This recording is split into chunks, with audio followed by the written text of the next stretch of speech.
നമസ്കാരം. ന്യൂസ് ഈവനിംഗിലേക്ക് എല്ലാ പ്രിയപ്പെട്ട പ്രേക്ഷകർക്കും സ്വാഗതം. പുതുവത്സര ദിനത്തിൽ വയനാട് മുണ്ടക്കൈ ചൂരൽമല പുനരധിവാസ പദ്ധതിക്ക് മന്ത്രിസഭ അംഗീകാരം നൽകിയിരിക്കുന്നു. 750 കോടി രൂപ ചെലവിൽ കൽപ്പറ്റയിലും നെടുമ്പാലയിലുമായി 2 ടൗൺഷിപ്പുകളാണ് സർക്കാർ നിർമ്മിക്കാൻ ഒരുങ്ങുന്നത്. കൽപ്പറ്റയിൽ 5 സെന്റിലും നെടുമ്പാലയിൽ 10 സെന്റിലും 1000 സ്ക്വയർ ഫീറ്റിൽ ക്ലസ്റ്റർ രൂപത്തിലാകും വീടുകൾ ഒരുങ്ങുക. മുണ്ടക്കൈ ചൂരൽമല പ്രദേശവാസികൾക്ക് ഏറ്റവും ആശ്വാസകരമായ ഈ പദ്ധതി സർക്കാർ പ്രഖ്യാപിച്ചെങ്കിലും എത്ര വീടുകൾ നിർമ്മിക്കുമെന്ന് ഇപ്പോൾ പറയാൻ കഴിയില്ല എന്നാണ് അല്പം മുൻപ് നടത്തിയ വാർത്താ സമ്മേളനത്തിൽ മുഖ്യമന്ത്രി വിശദീകരിച്ചത്. വീടുകളുടെ എണ്ണം പിന്നീട് നിശ്ചയിക്കും എന്നും മുഖ്യമന്ത്രി വ്യക്തമാക്കുന്നുണ്ട്. വയനാട്ടിലെ പുനരധിവാസ പ്രവർത്തനങ്ങൾക്ക് കേന്ദ്ര സർക്കാർ മുഖം തിരിച്ചു നിൽക്കുന്നുവെന്ന രാഷ്ട്രീയ ആരോപണങ്ങൾക്കും വയനാട്ടിലെ പുനർനിർമ്മാണ പ്രവർത്തനങ്ങൾ അതിവേഗം മുന്നോട്ട് കൊണ്ടുപോകാൻ സംസ്ഥാന സർക്കാർ ശുഷ്കാന്തി കാണിക്കുന്നില്ല എന്നൊക്കെയുള്ള വിമർശനങ്ങൾക്ക് നടുവിലാണ് പുതുവത്സര ദിനത്തിൽ മുണ്ടക്കൈ ചൂരൽമല ദുരന്ത ബാധിതരുടെ പ്രശ്നങ്ങൾക്ക് പരിഹാരം കണ്ടെത്തുന്ന 2 ടൗൺഷിപ്പുകളുടെ നിർമ്മാണം സംബന്ധിച്ച കാര്യങ്ങളിൽ വ്യക്തത വരുത്തി മുഖ്യമന്ത്രി പിണറായി വിജയൻ മാധ്യമങ്ങളെ കണ്ടിരിക്കുന്നത്. ഈ പദ്ധതിക്ക് ടൗൺഷിപ്പിന് പുറത്ത് വീട് വേണമെന്ന ആവശ്യമുള്ളവർക്ക് 15 ലക്ഷം രൂപ നൽകാനുള്ള തീരുമാനവും ഇതിന്റെ ഭാഗമായി ഉണ്ടായിട്ടുണ്ട്. മാത്രമല്ല, ഇതിലെ പുനരധിവാസ പ്രവർത്തനങ്ങൾ വിലയിരുത്തുന്നതിന് വേണ്ടി നിരീക്ഷിക്കുന്നതിന് വേണ്ടിയുള്ള ഒരു സമിതിക്ക് രൂപം നൽകിയിട്ടുണ്ട്. മുഖ്യമന്ത്രി അധ്യക്ഷനായിട്ടുള്ള സമിതിയിൽ പ്രതിപക്ഷ നേതാവിനും മന്ത്രിമാർക്കും ഇടമുണ്ടാകും. ഇതിന്റെ ഓരോ നടത്തിപ്പിന്റെ ഓരോരോ ഘട്ടത്തിലും കാര്യങ്ങൾ വിലയിരുത്തി കൃത്യമായി ഇത് നടപ്പാക്കുന്നു എന്ന് വരുത്താൻ വേണ്ടിയുള്ള ഒരു ത്രിതല സംവിധാനം ഒരുക്കിക്കൊണ്ടാണ് സർക്കാർ വയനാട്ടിലെ ദുരന്ത ബാധിതരുടെ പ്രശ്നങ്ങൾക്ക് പരിഹാരം കാണാൻ വേണ്ടിയുള്ള ശ്രമങ്ങൾ തുടങ്ങിവെച്ചിരിക്കുന്നത്. അതിന്റെ വിശദാംശങ്ങൾ പുറത്തു വന്നിരിക്കുന്ന സാഹചര്യത്തിൽ ഇന്ന് ന്യൂസ് ഈവനിംഗ് ഈ വിഷയം ചർച്ച ചെയ്യുകയാണ്. പുതുവത്സര ദിനത്തിൽ ദുരന്ത ബാധിതരുടെ പ്രശ്നങ്ങൾക്കുള്ള സമ്പൂർണമായ പരിഹാരം സർക്കാർ കണ്ടെത്തി കഴിഞ്ഞു. എല്ലാ പ്രേക്ഷകർക്കും സ്വാഗതം ന്യൂസ് ഈവനിംഗിലേക്ക്.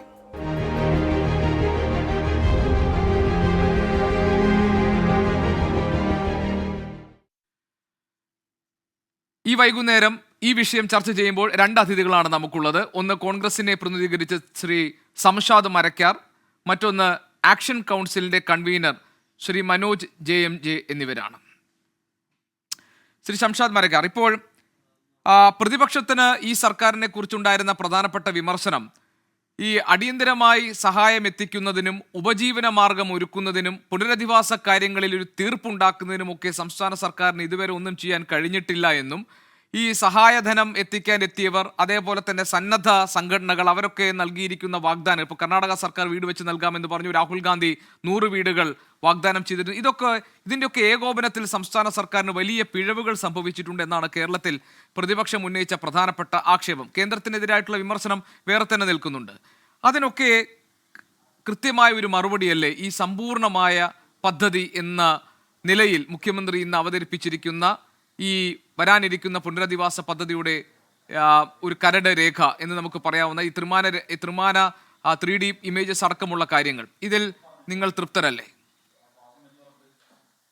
ഗോപികൃഷ്ണൻ, ഞാൻ തൃപ്തനാണോ എന്നുള്ളതിനേക്കാൾ ഉപരി മുണ്ടക്കൈ ചൂരൽമല പുനരധിവാസത്തിന് അതിജീവിച്ച ആളുകൾ തൃപ്തരാണോ എന്നുള്ളതാണ് ഇതിന്റെ ആത്യന്തികമായി ഇതിന്റെ വ്യാഖ്യാനം ഉണ്ടാവേണ്ടത്. ഏറ്റവും 3D ചിത്രങ്ങളൊക്കെ അവതരിപ്പിച്ചു. വലിയ രീതിയിലുള്ള ടൗൺഷിപ്പിനെ കുറിച്ചാണ് സംസാരിക്കുന്നത്. അതിലൊന്നും തർക്കത്തിനില്ല. ഈ ടൗൺഷിപ്പ് 2 സ്ഥലത്താണ് നിർമ്മിക്കുന്നത്. അതൊന്ന് നെടുമ്പാലയിലാണ്, ഒന്ന് എൽസ്റ്റൺ എസ്റ്റേറ്റിന്റെ ഭാഗത്താണ്. പക്ഷെ അവിടെ ഒരു സ്ഥലത്ത് 10 സെന്റിൽ നിർമ്മിക്കുമെന്നുള്ളതും ഒരു സ്ഥലത്ത് 5 സെന്റിൽ വീടുകൾ നിർമ്മിക്കുമെന്നുള്ളതാണ് വ്യക്തമാക്കിയിട്ടുള്ളതായി മനസ്സിലാക്കുന്നു. ദുരന്തബാധിതരായ ആളുകൾ, ശ്രീ മനോജ് അടക്കം ഇതിനകത്ത് പങ്കെടുക്കുന്നുണ്ട്, ഇവരെല്ലാവരും ആവശ്യപ്പെട്ടത് മിനിമം 15 സെന്റ് സ്ഥലമെങ്കിലും ഒരാൾക്ക് കൊടുക്കണം എന്നുള്ളതായിരുന്നു. അപ്പൊ അതിനകത്ത് 15 സെന്റ് സ്ഥലത്ത് 1000 സ്ക്വയർ ഫീറ്റ് വീട് എന്നുള്ളതായിരുന്നു നമ്മുടെ ആശയം. 5 സെന്റ് സ്ഥലം നമ്മൾ കൊടുക്കുന്ന സ്ഥലത്ത് 1000 സ്ക്വയർ ഫീറ്റ് വീട് നിർമ്മിക്കുമ്പോൾ ഉണ്ടാവുന്ന ഒരു എത്ര ഏരിയ അതിനകത്ത് ഉണ്ടാവും എന്നുള്ളത് നമുക്കും ആലോചിച്ചാൽ മനസ്സിലാവും. അപ്പൊ ആ സ്ഥലത്തിന്റെ കാര്യത്തിൽ ടൗൺഷിപ്പിന്റെ മാതൃകയെ കുറിച്ച് ഒന്നും കാണുന്ന കാഴ്ചയിൽ വളരെ വലിയ ഒരു മാതൃകയാണ് കാണുന്നത്. വലിയ മാതൃകയായിട്ടാണ് കാണുന്നത്. അത് എത്രത്തോളം പ്രാവർത്തികമാവും എന്നുള്ളതാണ് ഒരു കൺഫ്യൂഷൻ ഉള്ളത്. അത് ഞാൻ പറയാനുള്ള കാരണം, പുത്തുമലയിലും നമ്മൾ സമാനമായ ഒരു ടൗൺഷിപ്പ് ആയിരുന്നു അവതരിപ്പിച്ചത്. വീടുകൾ, അംഗൻവാടി, PHC, കളിസ്ഥലം, സാംസ്കാരിക നിലയം എല്ലാം. പക്ഷെ എത്രത്തോളം അതായി എന്നുള്ളത് ഗോപികൃഷ്ണനെ പറഞ്ഞു തരേണ്ട ആവശ്യമില്ല, താങ്കൾ അത് കണ്ടിട്ടുണ്ടാവും ഞാൻ വിചാരിക്കുന്നു. അപ്പൊ ഈ പറയുന്ന വാഗ്ദാനങ്ങൾ കൃത്യമാവുക എന്നുള്ളതാണ് ഒന്ന്. 2, സമയബന്ധിതമായി ഇത് നടക്കുക എന്നുള്ളത്. ഇനി ഇതിന്റെ ചർച്ച നടത്തേണ്ടത് ദുരന്ത ബാധിതരായ ആളുകളോട് ചേർന്നാണ്. അവരെയാണ് നമുക്ക് വിശ്വാസത്തിൽ എടുക്കേണ്ടത്. രാഷ്ട്രീയമൊക്കെ മാറ്റി അവർക്ക് കോൺഫിഡൻസ് ഉണ്ടാക്കുക എന്നുള്ളതാണ്. ആ ഒരു കോൺഫിഡൻസ് ഉണ്ടാക്കാൻ കാരണം ഇപ്പൊ ഗോപി കൃഷ്ണൻ ഇപ്പൊ 24-ന്റെ എഴുതി കാണിക്കുന്ന ഒരു ഹെഡ്ലൈൻ വളരെ രസമുണ്ട്. 2ാം നില നിർമ്മിക്കത്തക്ക രീതിയിലായിരിക്കും വീട് പണിയുക എന്നുള്ളതാണ്. ഇത് എന്തുകൊണ്ട് വന്നു എന്നുള്ളത് താങ്കൾ അന്വേഷിക്കണം. പുത്തുമലയിൽ ഈ ആവശ്യം എന്ന് പറഞ്ഞപ്പോ ഈ സർക്കാർ ഈ ആവശ്യത്തെ നിരാകരിച്ചു. അങ്ങനെ ഒരു നില മാത്രം പണിയുന്ന ഒരു വീട് പണിയുകയും ഭാവിയിൽ 2ാം നില എടുക്കാൻ പറ്റാത്ത സാഹചര്യവും ഉണ്ടായി. അവിടെ നിന്നാണ് ഈ തിരിച്ചറിവ് ഈ ഒരു പദ്ധതിയിൽ ഉണ്ടായത്. ഞാൻ അതിനെ അംഗീകരിക്കുന്നു. കാരണം ഒരു തെറ്റ് സംഭവിച്ചതിനെ തിരുത്തി എന്നുള്ളത് കൊണ്ടാണ്.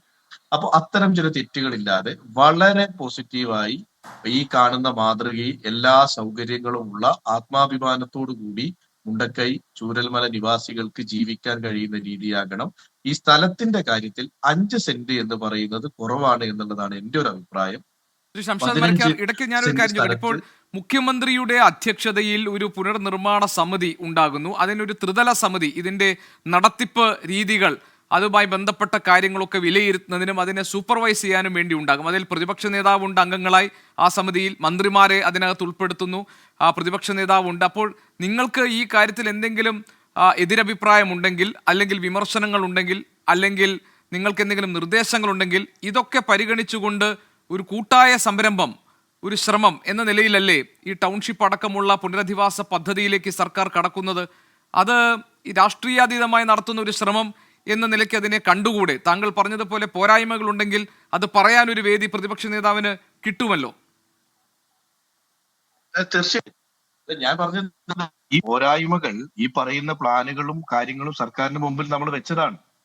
സർക്കാരിന്റെ മുമ്പിൽ തന്നെ നമ്മൾ ഇത് അവതരിപ്പിച്ചിട്ടുണ്ട്. അത് അവതരിപ്പിച്ചത് വ്യക്തമായി തന്നെയാണ്. അതാണ് ഞാൻ പറഞ്ഞത്, 15 സെന്റ് സ്ഥലത്തായിരിക്കണം 1000 സ്ക്വയർ ഫീറ്റ് വീട് വേണമെന്നുള്ളതും ആ വീടുകൾ 2ാമത്തെ നില പണിയത്തക്ക രീതിയിലുള്ളതായിരിക്കണം എന്നുമുള്ളത് ഇവിടെ നടന്ന ചീഫ് സെക്രട്ടറി ശ്രീ വേണു പങ്കെടുത്ത യോഗത്തിൽ നമ്മൾ വെച്ച ആവശ്യങ്ങളാണ്. അതിന് ഞാൻ പോസിറ്റീവായി തന്നെയാണ് കണ്ടത്. അതൊരു തെറ്റിൽ നിന്നുമുള്ള തിരുത്തലാണ്. അതിന് വളരെ പോസിറ്റീവായി കണ്ടത്. പക്ഷേ ഈ സ്ഥലത്തിന്റെ കാര്യത്തിൽ ദുരന്തബാധിതരുടെ അഭിപ്രായം കേൾക്കുക എന്നുള്ളതൊന്ന്. ഇനി എണ്ണം, വീടുകളുടെ എണ്ണവുമായി ബന്ധപ്പെട്ട് 2 ഘട്ടമായി നടത്തുമെന്ന് പറയുന്നതിനെ ആ പ്രദേശത്തെ ആളുകൾ ില്ല. കാരണം ഒറ്റഘട്ടമായി പുനരധിവാസം പൂർത്തിയാക്കുക. അല്ല ശ്രീ ഷംഷാദ് മരക്കാർ, അവിടെ ഞാനൊന്ന് ഇടപെട്ടോട്ടെ. ഞാൻ മനസ്സിലാക്കുന്നത് പുനരധിവാസം, അതായത് പുനരധിവാസത്തിന് ഈ ഗുണഭോക്താക്കളെ നിശ്ചയിക്കുന്നതാണ് 2 ഘട്ടമായി നടത്താൻ പോകുന്നത്. അതായത് ആദ്യം വീട് പൂർണ്ണമായി നശിച്ച ആളുകൾ, അവർക്കായിരിക്കും ആ പട്ടികയിൽ മുൻഗണന കിട്ടുക. തൊട്ടു പിന്നാലെ ആ പ്രദേശത്ത് കഴിയാൻ പറ്റാതെ വീട് മാറണം എന്ന് ആഗ്രഹിക്കുന്നവർ കൂടി ഈ ടൗൺഷിപ്പിന്റെ ഭാഗമാകുന്നു.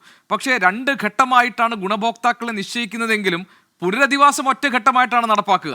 അങ്ങനെയാണ് മുഖ്യമന്ത്രി ഇന്ന് വളരെ വ്യക്തതയോടുകൂടി വിശദീകരിച്ചത്. അതായിരുന്നു ആദ്യം ചൂരൽമലയിൽ ഉണ്ടായിരുന്ന പ്രതിസന്ധി. കാരണം ഇത് 2 ഘട്ടമാണെന്ന് പറഞ്ഞപ്പോൾ ഇന്ന് മുഖ്യമന്ത്രി വിശദീകരിച്ചത് എല്ലാവരും ഒറ്റഘട്ടമായി തന്നെയാണ് പുനരധിവാസത്തിന്റെ ഭാഗമാവുക എന്നുള്ളതാണ്. അല്ലെ, അത് നല്ലതാണ്. കാരണം അത് അവരുടെ ആവശ്യമാണ്, അത് തന്നെയാണ് നമ്മളും ആവശ്യപ്പെടുന്നത്. പക്ഷെ അന്ന് അത് സർക്കാർ വ്യക്തത വരുത്തിയില്ല. ഇന്ന് സർക്കാർ അതിൽ വ്യക്തത വരുത്തിയിരിക്കുന്നു എന്നുള്ളതാണ്. ഇനി ഇതിനകത്ത് പുത്തുമലയിൽ നമ്മൾ കൊടുത്ത വാഗ്ദാനങ്ങൾ നമുക്ക് പാലിക്കാൻ പറ്റിയിട്ടില്ല. ഞാൻ ആ വാക്ക് ഉപയോഗിക്കുന്നത് നമ്മൾ എന്നാണ് പറയുന്നത്. അല്ലെങ്കിൽ ആരുടെയും തലയിൽ വെക്കുക എന്നല്ല. കാരണം എല്ലാവരും കൂടി ചേർന്ന് എല്ലാം ഉണ്ടാകുമെന്ന് പറയുകയും ഒന്നുമില്ലാത്തൊരു സാഹചര്യം ഉണ്ടാവുകയും ഇപ്പൊ നമ്മൾ അവരുടെ വീടിന്റെ ചോർച്ച അടയ്ക്കുന്നതിന് വേണ്ടി 1,67,00,000 രൂപയുടെ എസ്റ്റിമേറ്റ് ഉണ്ടാക്കുകയും ചെയ്യുന്ന ഒരു വല്ലാത്ത ഗതികേടിലേക്ക് പോകുന്ന ഒരു സാഹചര്യമാണ്. ആ പാവപ്പെട്ട ആളുകൾ ആ ഒരു പോലെ ആവരുത് ഈ പദ്ധതി. ഈ പദ്ധതി 3D കാണിക്കുകയും നമുക്ക് വളരെ ആസ്വാദികരമാവുകയും വാട്സപ്പിൽ സ്റ്റാറ്റസ് വെക്കുകയും ഫേസ്ബുക്ക് പ്രൊഫൈലുകളിൽ വാഴ്ത്തുപാട്ടുകൾക്കും കൂടി അപ്പുറത്തേക്ക് ഇത് ഇംപ്ലിമെന്റേഷൻ പ്രോപ്പർ ആയിരിക്കുക എന്നുള്ളതാണ്. അതിനൊരു സമിതി, ഇപ്പൊ താങ്കൾ പറഞ്ഞതുപോലെ പ്രതിപക്ഷ നേതാവ് അടക്കം പങ്കെടുക്കുന്ന, മന്ത്രിമാർ പങ്കെടുക്കുന്ന, മുഖ്യമന്ത്രിയുടെ നേതൃത്വത്തിലുള്ള ഒരു സമിതി ഉണ്ട്. ആ സമിതി ഉണ്ടാവണം. അതുപോലെ ജില്ലയിൽ ഒരു കൃത്യമായ ഒരു സമിതി ഉണ്ടാവണം. അതിൽ ജനപ്രതിനിധികളുടെ പങ്കാളിത്തം ഉണ്ടായിരിക്കണം. കൂട്ടായ ചർച്ചകൾ നടക്കണം. അതിനകത്ത് കുറവുകൾ കണ്ടെത്താനല്ല, കുറവുകൾ നികത്താനായിരിക്കണം ആ സമിതി. കാരണം എല്ലാവരുടെയും ലക്ഷ്യം എന്ന് പറയുന്നത് ഇതിന്റെ പുനരധിവാസം തന്നെയാണ്. അപ്പൊ നമ്മൾ അത് നല്ല രീതിയിൽ ചെയ്യാം. പക്ഷെ ഈ സ്ഥലത്തിന്റെ കാര്യത്തിൽ ഇപ്പൊ ഞാൻ മുണ്ടക്കൈ ഭാഗങ്ങളിൽ നിന്ന് വരുന്ന ഒരു മെസ്സേജ്, അതൊരു വളരെ നമ്മളതിന് മറുപടി പറയുന്നത് എനിക്ക് മനസ്സിലായി. ഇപ്പൊ ആരൊക്കെയാണ് നെടുമ്പാല ഭാഗത്തേക്ക് പോവുക, ആരൊക്കെയാണ് എൽസ്റ്റൺ ഭാഗത്തേക്ക് പോവുക എന്നുള്ളതൊക്കെ ചോദിച്ചുകൊണ്ട് പല രീതിയിലുള്ള, അപ്പൊ അതൊന്നും നമുക്കതിനകത്ത് വ്യക്തത. ശ്രീ ശംഷാദ് മരക്കാർ, അത് താങ്കൾ പറഞ്ഞതുപോലെ ഒരു ഗ്രേ ഏരിയ ആയിട്ട് കിടക്കുന്നുണ്ട്. കാരണം എൽസ്റ്റൺ എസ്റ്റേറ്റിലേക്ക് വരുന്ന ആളുകൾക്ക് അവിടെ അവർക്ക് ഭൂമി കുറവാണ്. കാരണം അവിടെ താങ്കൾ പറഞ്ഞതുപോലെ 5 സെന്റിനകത്താണ് ഈ 1000 സ്ക്വയർ ഫീറ്റിന്റെ വീട് വരാൻ പോകുന്നത്. പക്ഷേ നെടുമ്പാലയിൽ എത്തുമ്പോൾ കുറെ കൂടി ഏരിയ അവർക്ക് കിട്ടുന്നുണ്ട്. 10 സെന്റ് സ്ഥലത്തിലാണ്. ഇനി പക്ഷേ ഇതിനകത്തെ ഗുണഭോക്താക്കളെ തരംതിരിക്കുമ്പോൾ പലതരത്തിലാണ് തരംതിരിച്ചത്. ഇപ്പോൾ കുട്ടികൾ മാത്രം അവശേഷിച്ചവർ, അല്ലെങ്കിൽ സ്ത്രീകൾ മാത്രം കഴിയുന്ന വീടുകൾ, വിധവകൾ മാത്രമായി അവശേഷിച്ച വീടുകൾ, അങ്ങനെ ആളുകളുടെ എണ്ണം, അവരുടെ നിലവിലെ സാഹചര്യം, അവരുടെ അവസ്ഥ, അവരുടെ ഉപജീവനത്തിന് അവർക്ക് ഏത് തരത്തിലുള്ള, ഇപ്പോൾ കൃഷി ചെയ്യാൻ ആഗ്രഹിക്കുന്നവർ, അല്ലെങ്കിൽ മറ്റ് ഫാമിംഗ് ആഗ്രഹിക്കുന്ന ആളുകൾ, അല്ലെങ്കിൽ മറ്റ് വ്യാപാര കേന്ദ്രങ്ങൾ നടത്തണമെന്ന് ആഗ്രഹിക്കുന്നവർ, അതിൻ്റെയൊക്കെ കണക്കെടുപ്പ് സർക്കാർ നടത്തിയിട്ടുണ്ട്. അപ്പോൾ അവരുടെ ആവശ്യങ്ങൾ, അവിടെ താമസിക്കാൻ പോകുന്ന ആളുകളുടെ എണ്ണം, അവർക്ക് വേണ്ട സൗകര്യങ്ങൾ, ഇതൊക്കെ കൂടി എണ്ണി മനസ്സിലാക്കി തിട്ടപ്പെടുത്തിയായിരിക്കില്ലേ ആരൊക്കെയാണ് ഏതൊക്കെ മേഖലകളിലേക്ക് പോകേണ്ടതെന്ന് തീരുമാനിക്കുക. അതിനകത്തൊരു വിവേചനം സംഭവിക്കുമെന്ന് നമുക്ക് സംശയിക്കാൻ നിലവിലെ സാഹചര്യത്തിൽ കാര്യമുണ്ടോ? ഞാൻ ഗോപി അത് സംശയിച്ചതല്ല, സംഭവിക്കാൻ പാടില്ല എന്ന് ആദ്യമേ പറഞ്ഞതാണ്.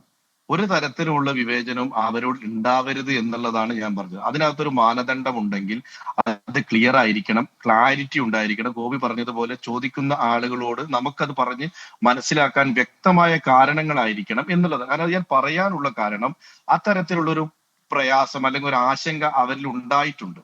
അത് ഉണ്ടാവാനുള്ള ഒരു കാരണം, ഇപ്പോ നമ്മൾ പറയുന്ന എൽസ്റ്റൺ എസ്റ്റേറ്റ് എന്ന് പറയുന്നത് കൽപ്പറ്റ ടൗണിൽ നിന്നും ഒരു 1/2 കിലോമീറ്റർ ദൂരപരിധിയിലാണ് വരുന്നത്. നെടുമ്പാല എന്ന് പറയുന്നത് കൽപ്പറ്റയിൽ നിന്നും 10-25 കിലോമീറ്റർ അപ്പുറത്തുള്ള ഒരു പ്രദേശമാണ്. ഈ രണ്ട് ഭൂമി പ്രദേശങ്ങൾ തമ്മിലുള്ള വ്യത്യാസം, അവിടുത്തെ ലാൻഡ് വാല്യൂവിന്റെ ഇഷ്യൂസ് ഉണ്ട്. ഇപ്പൊ ലാൻഡ് വാല്യൂ സർക്കാർ കണക്കാക്കി കൂടുതൽ ലാൻഡ് വാല്യൂ ഉള്ളത് കൊണ്ടായിരിക്കും അവിടെ സ്ഥലം കുറവ് വന്നത് എന്നുള്ളതാണ് ഞാൻ മനസ്സിലാക്കുന്നത്. കാരണം 1000 സ്ക്വയർ ഫീറ്റ് വീട് പ്ലസ് പ്ലോട്ട് അടക്കം 30 ലക്ഷം. അപ്പൊ ഇവിടെ ആകുമ്പോൾ 15 ലക്ഷത്തിന്റെ വീടും 5 സെന്റ് സ്ഥലത്തിന് 15 ലക്ഷം കാൽക്കുലേറ്റ് ചെയ്യുമ്പോൾ 30, അവിടെ ആകുമ്പോൾ 10 സെന്റ്, അങ്ങനെ കാൽക്കുലേറ്റ് ചെയ്താവാം. പക്ഷെ ഞാൻ പറഞ്ഞത് അത് ഇതൊന്നും ബോധ്യപ്പെടുത്തേണ്ടത് നമ്മളുടെ ദുരന്തബാധിതരായ ആളുകളെയാണ്. ആ ആളുകളെ ബോധ്യപ്പെടുത്തുക, കോൺഫിഡൻസ് എടുക്കുക. പിന്നെ ഗോപിയോട് ഒരു കാര്യം കൂടി ഞാൻ പറയാം. നമ്മൾ ചില വാഗ്ദാനങ്ങൾ കൊടുക്കുമ്പോൾ ഞാനിത് എടുത്തെടുത്ത് പറയാനുള്ള കാരണം അത് പ്രോപ്പറായി നടക്കുക എന്നുള്ളതാണ്. ഇപ്പൊ വീടുകൾക്ക് നമുക്ക് സ്പോൺസർമാരുണ്ട്. ആ സ്പോൺസർമാരെ വെച്ചുകൊണ്ട് നമുക്ക് പരമാവധി വീടുകൾ നിർമ്മിക്കാൻ കഴിയും. മറ്റ് പൊതു അടിസ്ഥാനങ്ങൾ നിർമ്മിക്കേണ്ടത് സർക്കാരിന്റെ മാത്രം ഉത്തരവാദിത്തമായി മാറും. കാരണം സ്പോൺസർഷിപ്പിന് ശേഷമുള്ളത് സ്കൂളിന്റെ ാണെങ്കിലും അല്ലെങ്കിൽ നമ്മൾ PHSCയുടെ കാര്യത്തിലാണെങ്കിലും അംഗൻവാടിയുടെ കാര്യത്തിലാണെങ്കിലും ഒക്കെ നമുക്ക് മാറ്റി പൊതു ഇടങ്ങളാണ് ഞാൻ പറയുന്നത്. ആ പൊതു ഇടങ്ങൾ നിർമ്മിക്കുന്നതിനാണ് കാലതാമസം വരുന്നത്. പുത്തുമലയിൽ സംഭവിച്ചത് കാലതാമസം വന്നില്ല, അതിന്റെ ക്വാളിറ്റിയിലായിരുന്നു പ്രശ്നം. പുത്തുമലയിലെ കാര്യത്തിൽ എനിക്ക് സംശാദമായിട്ടൊരു എതിരഭിപ്രായമില്ല. അവിടെ വീടുകൾ ചോർന്നൊലിക്കുന്ന സാഹചര്യം, അവിടെ വേണ്ട രീതിയിൽ പിന്നീടുള്ള അവർക്ക് വേണ്ട പിന്തുണ നൽകിയില്ല എന്ന കാര്യം, കൺസ്ട്രക്ഷനിൽ സംഭവിച്ചിട്ടുള്ള പിഴവുകൾ, ഈ കാര്യത്തിലൊന്നും എനിക്ക് തർക്കമില്ല. പക്ഷെ ഇത് അത്തരം പ്രശ്നങ്ങൾ ഉണ്ടായിട്ടുണ്ടെങ്കിൽ അങ്ങനത്തെ ഒരു മുൻകാല അനുഭവത്തിൽ നിന്ന് പാഠങ്ങൾ പഠിച്ച് ഇത് ഫുൾ പ്രൂഫായിട്ട് നടപ്പാക്കാൻ ഒരു സമിതി, അത് വിലയിരുത്താൻ വേണ്ടി, അത് നിരീക്ഷിക്കാൻ വേണ്ടിയിട്ടൊരു സംവിധാനം സമയബന്ധിതമായി പൂർത്തിയാക്കുമെന്ന വാഗ്ദാനം, ഇതൊക്കെ നമ്മുടെ മുന്നിലുണ്ട്. പിന്നെ താങ്കൾ പറഞ്ഞതുപോലെ അതിൻ്റെ നിർമ്മാണ ഘട്ടത്തിൽ എവിടെയൊക്കെയാണ് പിഴവുകൾ സംഭവിക്കുന്നത്, കാലതാമസം ഉണ്ടാകുന്നുണ്ടോ, വിവേചനം ഉണ്ടാകുന്നുണ്ടോ, ഇതൊക്കെ all these should be properly checked. അതിനകത്തൊരു സംശയമില്ല. all these should be supervised. അതിലൊന്നും ഒരു തർക്കവുമില്ല. ഞാൻ താങ്കളിലേക്ക് വരാം. ശ്രീ മനോജ് നമ്മളോടൊപ്പം ഉണ്ട്, action council convener. Shri Manoj, ഈ തുടക്കത്തിൽ നമ്മൾ നേരിട്ട ഒരു പ്രധാനപ്പെട്ട പ്രശ്നം അർഹരായവർ ആരൊക്കെ എന്ന് കണ്ടെത്തുന്നതിലെ പട്ടികയിലെ വലിയ പാകപ്പിഴകളായിരുന്നു. ഇപ്പോൾ ഇരട്ടിപ്പുകൾ വന്നു, അർഹരായവർ തഴയപ്പെട്ടു എന്ന ആക്ഷേപമുണ്ടായി. ഇപ്പോൾ സർക്കാർ പറയുന്നു മനോജ്, 2025 ജനുവരി 25 ആകുമ്പോഴേക്കും ഈ ടൗൺഷിപ്പിൽ വീടുകൾക്ക് അർഹരായ ആളുകൾ ആരൊക്കെയാണ്, ഗുണഭോക്താക്കളായി മാറേണ്ടവർ ആരൊക്കെയാണ്, അവരുടെ അന്തിമമായ പട്ടിക പ്രസിദ്ധീകരിക്കുമെന്നാണ്. പിന്നെ ഈ ഓരോരുത്തർക്കും അവരുടെ ഉപജീവനം മുന്നോട്ട് കൊണ്ടുപോകാൻ അവരുടെ ഇടയിൽ ഒരു സർവേ നടത്തിയിട്ടുണ്ട്. അവരുടെ ആവശ്യങ്ങൾ എന്തൊക്കെയാണ് എന്ന് സർക്കാർ മനസ്സിലാക്കി അതിനനുസരിച്ചായിരിക്കും തുടർന്ന് അവരുടെ ഉപജീവനത്തിനുള്ള ഒരു മാർഗം സർക്കാർ കണ്ടെത്തി കൊടുക്കുക എന്ന് മുഖ്യമന്ത്രി ഇന്ന് പറഞ്ഞു. അതിനും പുറമെ ഈ വീട് വെച്ചു കൊടുക്കുന്നതുമായി ബന്ധപ്പെട്ട് ഇപ്പോൾ ടൗൺഷിപ്പിന് പുറത്ത് ആളുകൾക്ക് സാധാരണ നിലയിൽ ഇതിനകത്ത് 10 ലക്ഷം രൂപയാണ് നൽകുന്നതെങ്കിൽ പുത്തുമലയുടെ കാര്യത്തിൽ അങ്ങനെയാണ് സംഭവിച്ചതെങ്കിൽ 15 ലക്ഷം രൂപ ടൗൺഷിപ്പിന് പുറത്ത് വീട്, ടൗൺഷിപ്പിന്റെ ഭാഗമാകാൻ ആഗ്രഹിക്കാത്തവർക്ക് അത് കൊടുക്കാൻ സർക്കാർ തയ്യാറാണ്. അപ്പോൾ ഇതൊരു സമ്പൂർണമായ ഒരു പുനരധിവാസ പദ്ധതി എന്ന നിലയിലാണ് മുഖ്യമന്ത്രി ഇന്ന് ഇതിന്റെ കാര്യങ്ങളൊക്കെ കൃത്യമായി വിശദീകരിച്ചുകൊണ്ട് അദ്ദേഹം അവതരിപ്പിച്ചിരിക്കുന്നത്. ഇതിലെന്തെങ്കിലും പിഴവുകളോ പോരായ്മകളോ ആക്ഷൻ കൗൺസിൽ കാണുന്നുണ്ടോ?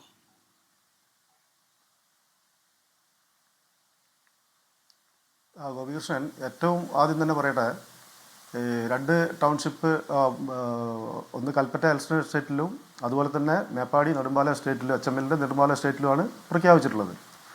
സ്വാഗതം ചെയ്യുകയാണ്.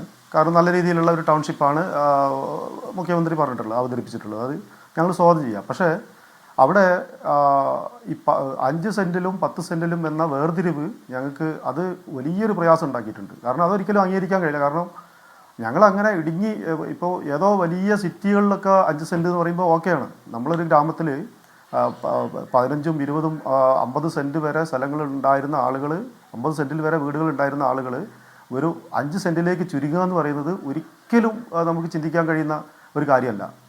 അതൊരിക്കലും ചിന്തിക്കാൻ കഴിയില്ല. 5 സെൻറ്റ് എന്നുള്ളത് ഞങ്ങൾക്ക് അംഗീകരിക്കാൻ കഴിയില്ല. അതൊരു 15 സെൻറ്റാണ് ഞങ്ങൾ ഇതുവരെ ആവശ്യപ്പെട്ടത്. പക്ഷേ നെടുമ്പാലയിൽ പ്രഖ്യാപിച്ച പോലെ ഏറ്റവും മിനിമം ഒരു 10 സെൻറ്റെങ്കിലും ഭൂമി ഞങ്ങൾക്ക് എൽസ്റ്റൺ എസ്റ്റേറ്റിലും വേണമെന്നാണ് ഞങ്ങൾ അതുമായിട്ട് ബന്ധപ്പെട്ട് പറയാനുള്ളത്. ഈ ലിസ്റ്റുമായിട്ട് ബന്ധപ്പെട്ട് പറഞ്ഞത് ഇപ്പോൾ 2 ഘട്ടങ്ങളിലായി ലിസ്റ്റ് എടുത്ത് ജനുവരി 25-ന് മുമ്പ് പൂർത്തീകരിച്ച് ഒറ്റ ഘട്ടത്തിൽ ടൗൺഷിപ്പ് എന്നുള്ളത് ഓക്കെ അംഗീകരിക്കുന്നത്. പക്ഷേ 2 ഘട്ടം എന്ന് പറയുമ്പോഴും അവിടെ മുഴുവൻ ആളുകളും വരത്തക്ക രീതിയിലുള്ള ഒരു ലിസ്റ്റ് എടുക്കാൻ വേണ്ടിയിട്ടുള്ളൊരു പദ്ധതിയാണ് ഉണ്ടാകേണ്ടത്. കാരണം ഇപ്പം തന്നെ മുഴുവനായിട്ട് പോയ വീടുകൾ മാത്രമാണ് ഈ 1-ാം ഘട്ട ലിസ്റ്റിൽ വന്നിട്ടുള്ളത്. ഡബിളിങ് വന്നതൊക്കെ നമുക്ക് മാറ്റി നിർത്തിയാൽ പോലും മുഴുവനായിട്ട് പോയ വീടുകൾ മാത്രമാണ് വന്നിട്ടുള്ളത്. അതിന്റെ തൊട്ടടുത്ത് തന്നെ ഉള്ള വീടുകൾ വാസയോഗ്യം ഒരിക്കലും അങ്ങോട്ട് പോകാൻ കഴിയാത്ത മുഖ്യമന്ത്രി പറഞ്ഞില്ലേ മനോജ്? അതായത് ആദ്യത്തെ ലിസ്റ്റിൽ ഉണ്ടാവുക ഈ പൂർണ്ണമായ വീട് നഷ്ടപ്പെട്ടവരുടെയാണ്. രണ്ടാമത്തെ ലിസ്റ്റിൽ അവിടെ വാസയോഗ്യമല്ലാത്ത അല്ലെങ്കിൽ അവിടെ കഴിയാൻ പറ്റില്ല എന്ന് തീരുമാനിച്ചിട്ടുള്ള ആളുകളെ കൂടി പരിഗണിച്ച് രണ്ടാമത്തെ ലിസ്റ്റ് 2ആയിട്ടാണ് വരുന്നതെങ്കിലും പുനരധിവാസം ഒറ്റഘട്ടമായിട്ടായിരിക്കും നടത്തുക എന്നാണ് പറഞ്ഞത്. പിന്നെ വീട് ഈ ഭൂമി നഷ്ടപ്പെടുക എന്നത് പറയുമ്പോൾ ആ ഭൂമിയുടെ ഉടമസ്ഥാവകാശത്തിന് പരിക്കുകൾ പറ്റാതെ, കുഴപ്പങ്ങളിൽ സംഭവിക്കാതെ അവിടെ ഒരു ഗ്രൂപ്പ് ഫാമിങ്ങിനോ അതിന് ആ ഭൂമി എങ്ങനെ വിനിയോഗിക്കും എന്ന കാര്യത്തിൽ ഒരു ആലോചന കൂടി ഇതിന് സമാന്തരമായി നടക്കും. ഭൂമി നഷ്ടപ്പെടുന്ന അതിന് ഭൂമിയുടെ ഉടമസ്ഥാവകാശം നഷ്ടപ്പെടുന്ന ഒരു പ്രശ്നം ആളുകൾക്ക് ഉണ്ടാകില്ല എന്നാണ് അദ്ദേഹം തരുന്ന ഒരു ഉറപ്പ്. പിന്നെ താങ്കൾ പറഞ്ഞ ഈ എൽസ്റ്റണും അതേപോലെ നെടുമ്പാലയിലും 2 തരത്തിൽ, ഇപ്പോൾ ഒരു സ്ഥലത്ത് 10 സെൻറ്റ് നെടുമ്പാലയിൽ, എൽസ്റ്റണിൽ വരുമ്പോൾ 5 സെൻറ്റ്. അതിൻ്റെ മാനദണ്ഡങ്ങൾ ഇപ്പോൾ നേരത്തെ സംസാദ് മരക്കാർ പറഞ്ഞതുപോലെ അത് 5 സെൻറ്റാണ് നൽകുന്നതെങ്കിൽ അതിന് എന്താണ് സർക്കാർ മാനദണ്ഡമാക്കുന്നത് എന്നതിലൊരു വ്യക്തത ഉണ്ടായാൽ പോരെ? താങ്കൾക്ക് പറയാം. നേരത്തെ ഞാനൊരു വാർത്ത വന്നപ്പോൾ ഇടപെട്ടതാണ്.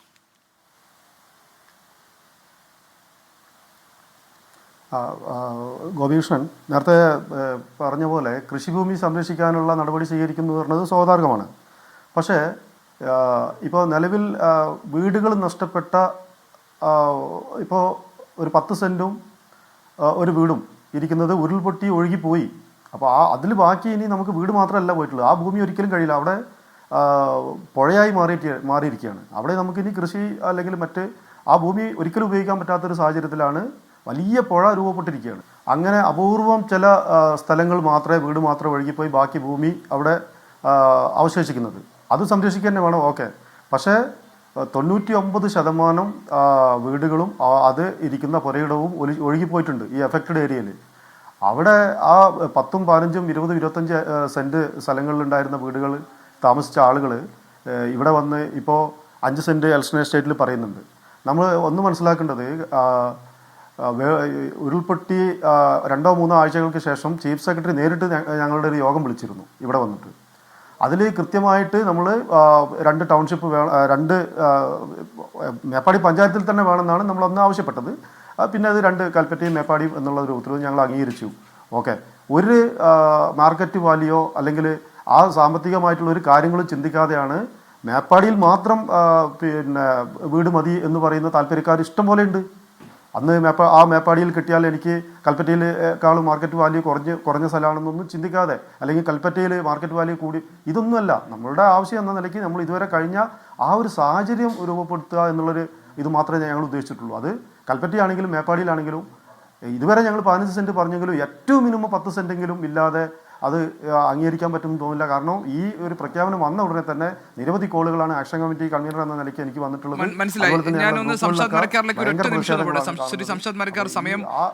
സമയത്തിന്റെ ഒരു പരിമിതിയുണ്ട്. ഒരു മിനിറ്റിൽ എനിക്ക് താങ്കൾ ഒരു മറുപടി തന്നാൽ നന്നായിരുന്നു. കാരണം ഇതിലിപ്പോൾ ഇപ്പോൾ മനോജ് പറയുന്നത് ഏറ്റവും മിനിമം 10 സെന്റ്, അതിൽ താഴേക്ക് പോകാൻ പറ്റില്ല. കാരണം അത്തരം സൗകര്യങ്ങളിൽ ജീവിച്ച ആൾക്കാരാണ് ഈ ദുരന്തത്തെ അഭിമുഖീകരിച്ചത്. അങ്ങനെയാണെങ്കിൽ ഇതിലൊരു റീതിങ്കിങ് എന്നത് സർക്കാരിനെ സംബന്ധിച്ച് ഇനി സാധ്യമാണോ? കാരണം മന്ത്രിസഭ അംഗീകരിച്ച ഈ പദ്ധതി എന്ന നിലയിൽ അവതരിപ്പിക്കപ്പെട്ട സാഹചര്യത്തിൽ റീതിങ്ക് ചെയ്യണമല്ലോ. റീതിങ്ക് എന്ന് പറയുന്നത് മന്ത്രിസഭ അംഗീകരിച്ചെങ്കിലും ഞാൻ തുടക്കത്തിൽ അതാണ് പറഞ്ഞത്. ശ്രീ വേണു ചീഫ് സെക്രട്ടറി ആയിരുന്ന സമയത്താണ് മനോജ് അടക്കം മുട്ടിൽ നടന്ന യോഗത്തിൽ 15 സെന്റ് സ്ഥലം മിനിമം കൊടുക്കണമെന്ന് പറഞ്ഞതും 1000 സ്ക്വയർ ഫീറ്റ് വീടും നമ്മൾ പറഞ്ഞതാണ്. അപ്പൊ അത് 5 സെന്റ് എന്ന് പറയുന്നത് വളരെ ചെറുതാണ്. അതിന്റെ മാർക്കറ്റ് വാല്യൂ സർക്കാരിന്റെ കൺസേൺ ആയിരിക്കും, പക്ഷെ ഇവരുടെ കൺസേൺ എന്ന് പറയുന്നത് ലാൻഡ് തന്നെയാണ്. അതിനകത്ത് ഒരു മാറ്റം, നമ്മൾ ഇവരെ പുനർനിർദേശിപ്പിക്കാനാണല്ലോ ഈ ത്യാഗമൊക്കെ സഹിക്കുന്നത് സർക്കാർ. അപ്പം ഒരു തീരുമാനം തിരുത്തുന്നതിൽ തെറ്റില്ല, അതും തിരുത്താവുന്നതേ ഉള്ളൂ.